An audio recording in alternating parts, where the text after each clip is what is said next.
आजादी का अमृत महोत्सव।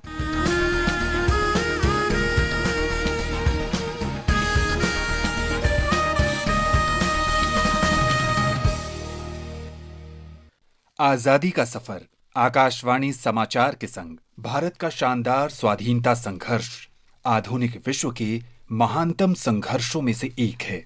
आकाशवाणी आपके लिए रोजाना ला रही है इस शानदार संघर्ष की झलक।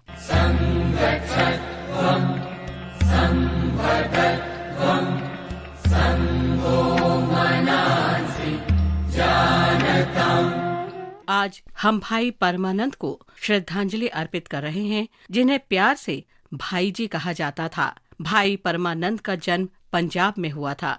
बचपन से ही भाई परमानंद राष्ट्रीय एकता के प्रति आकर्षित हो गए थे, क्योंकि उनका परिवार आर्य समाज आंदोलन से जुड़ा था। परमानंद अक्टूबर 1905 में दक्षिण अफ्रीका गए और वैदिक मिशनरी के रूप में महात्मा गांधी के साथ रहे।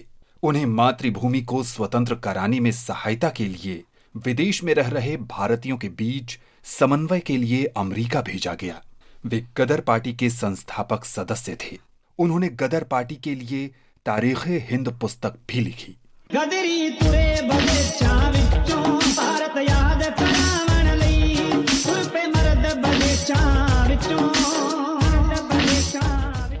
भारत लौटने पर उन्हें लाहौर षड्यंत्र केस में गिरफ्तार कर लिया गया। उन्हें 1920 तक अंडमान की सेलुलर जेल में रखा गया। ब्रिटिश राजा जॉर्ज पंचम के आम माफी आदेश के बाद 1920 में उन्हें रिहा कर दिया गया। जब गांधी जी ने राष्ट्रीय शिक्षा कार्यक्रम शुरू किया तो उन्होंने भाई परमानंद से सहयोग का आग्रह किया। भाई परमानंद के शिष्यों में भगत सिंह भी शामिल थे। भाई परमानंद जाति प्रथा के उन्मूलन के समर्थक भी थे।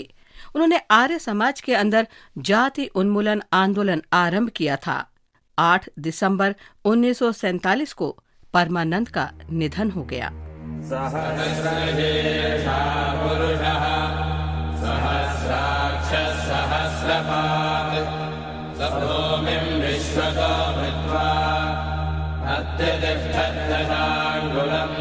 आज अमरनाथ विद्यालंकार की जयंती है। विद्यालंकार सामाजिक कार्यकर्ता और स्वतंत्रता सेनानी थे। उनका जन्म 1901 में अविभाजित पंजाब में हुआ था। विद्यालंकार की शिक्षा आर्य समाज शैक्षिक संस्था में हुई। शिक्षा पूरी करने के बाद विद्यालंकार असहयोग आंदोलन में शामिल हो गए। जब लाला लाजपत राय ने servant of the people society की स्थापना की तो विद्यालंकार के साथ लाल बहादुर शास्त्री, बलवंत राय मेहता और कई अन्य सोसाइटी के सदस्य बन गए।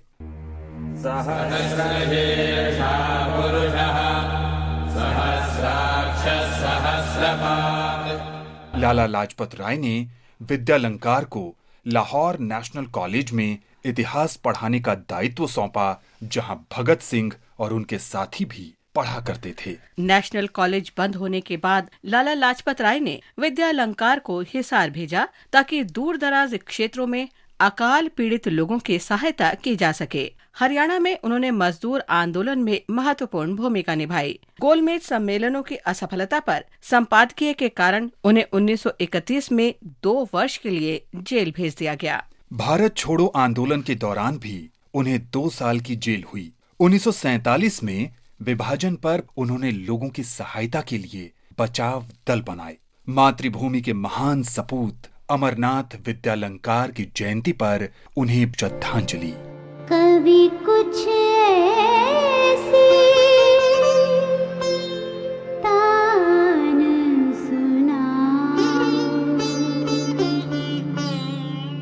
आज बालकृष्ण शर्मा की जयंती भी है। स्वतंत्रता सेनानी और हिंदी भाषा के कवि बालकृष्ण शर्मा का जन्म 8 दिसंबर 1897 को मध्य प्रदेश के शाजापुर जिले में हुआ था। वो कॉलेज की शिक्षा बीच में छोड़कर स्वाधीनता संग्राम में शामिल हो गए। 1917 में वे महान पत्रकार और प्रताप मैगजीन के संपादक गणेश शंकर विद्यार्थी के संपर्क में आए। 1931 में विद्यार्थी जी की मृत्यु के बाद वे प्रताप के संपादक बन गए। बालकृष्ण शर्मा 1921 से 1944 के बीच 6 बार जेल में रहे, लेकिन उन पर इसका कोई खास प्रभाव नहीं पड़ा।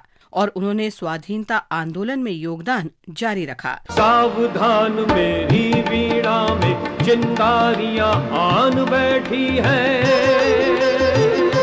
कंठ रुका है महानाश का, मारक गीत रुद्ध होता है। आग लगेगी क्षण में हृदय में, अब क्षुब्ध युद्ध होता है। उन्हें संयुक्त प्रांत यानी वर्तमान उत्तर प्रदेश से संविधान सभा के लिए मनोनीत किया गया था। राजनीतिक कार्यों के अलावा बाल कृष्ण शर्मा जाने माने हिंदी कवि भी थे। उन्होंने उपनाम नवीन के साथ कविताएं लिखीं। कुमकुम और उर्मिला उनकी प्रमुख कृतियां हैं। उन्हें साहित्य के क्षेत्र में योगदान के लिए पद्म भूषण से भी सम्मानित किया गया।